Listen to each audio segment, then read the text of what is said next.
We're on 5. Man. Seriously, Michael P. Clive. Hello. Hello. Hello. How are you? I'm great. Summer entertaining. Summer will show up. I promise. Yeah, and with that, we want to keep it fresh, keep it colorful, and keep it memorable. I want to make sure that I'm impressing people, not just feeding them. Yes, well, then we want to maybe explore some show-stopping dishes like we're going to perform today for everybody watching. Okay. But really, recently, Jeff, I was writing recipes where I think a lot of people think that when you're working with Italian-style olive oil that you should only be preparing Italian food, when in fact, I went and wrote a bunch of international recipes where we traveled to Korea, and we did some Indian-inspired, some Mexican-inspired, and French-inspired.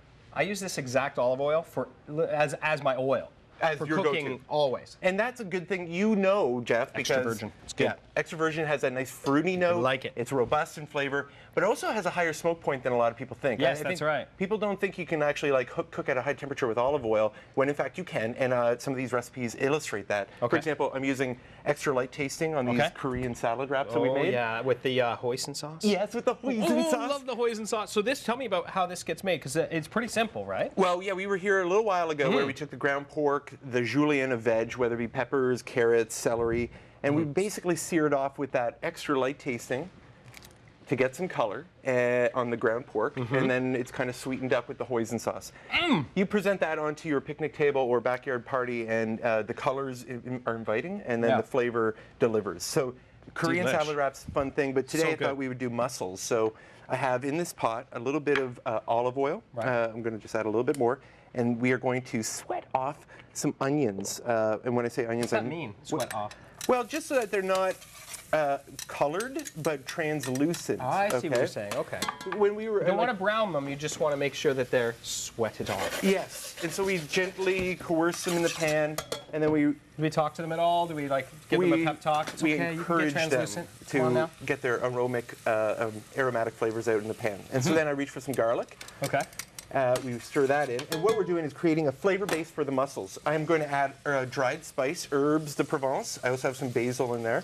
Oh wow, I smell that right away the second it hits the pot. It does. Wow, delish. Okay. Now we identify our mussels. So we have a bowl full of fresh mussels, but some of them, Jeff, are open. Yeah, I see that. And if you tap them and they don't close, then they are this dead. one just closed. Yeah. And you want to avoid that. Right. But if they're in question, like this one's kind of open, kind of closed, if we tap it, its hinge, its bivalve will close. All right, so we add these. Okay, that one's out. And this one's out as well. All right. Sometimes they get crushed in the packaging, but we would add our fresh mussels to the pot. I think this is a dish that a lot of people would be afraid to tackle because it just seems like something you order rather than make, but there's no fear in you, not in him. What if I told you you could feed 4 people with one of these 2-pound bags of mussels for under $7? Yeah? I would say awesome, let's do that. Yeah, well, that's what happens. The mussels are very inexpensive. I'm going to use a little Pinot Grigio here.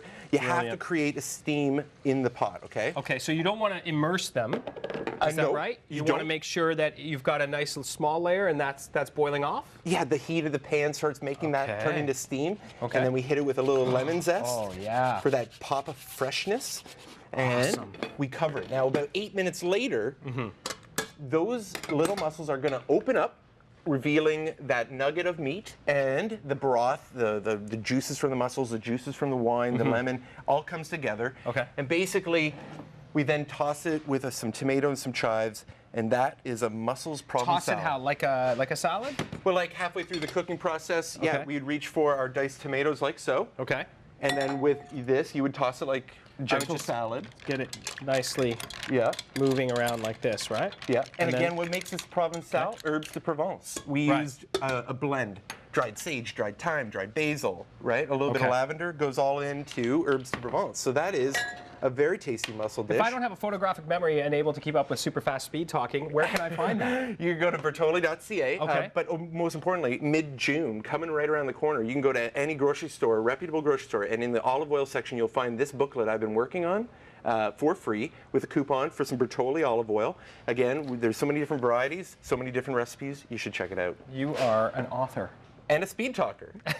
We all are. It's good. We got to get information in. Absolutely. So this is ready to go. Yeah, this is. You throw that out in the backyard too. This feels backyardy, like a nice, very open kind of deal. Like absolutely. It's good. And you could rip those open. You could reach for that. I'm just going to do that with my hand. Yeah. Okay, fair enough. Fair enough. And then, Okay, talk to me about overcooking. Okay. Really quickly. if you were to overcook these mussels, take them God, they're way good. past the point, they just start shrinking up and become tough. Yeah, you get the rubbery Yeah. feel to them. Yeah, tough. These are perfect. Yeah. 8 minutes. 8 to Don't, 10 minutes. Don't okay? mess around. Take a look. 8 minutes later. Okay, yeah, All right. absolutely. And then fresh ingredients all the way, and top it off with some fresh chives, Jeff. Michael P. Clive just makes your life better. It's true. Oh, yeah. Nice, Yeah. nice. All right, thank you for coming in, man. Thank you. All right, always giving us new ideas. And wish you could have some new ideas on how to avoid traffic. But anyway.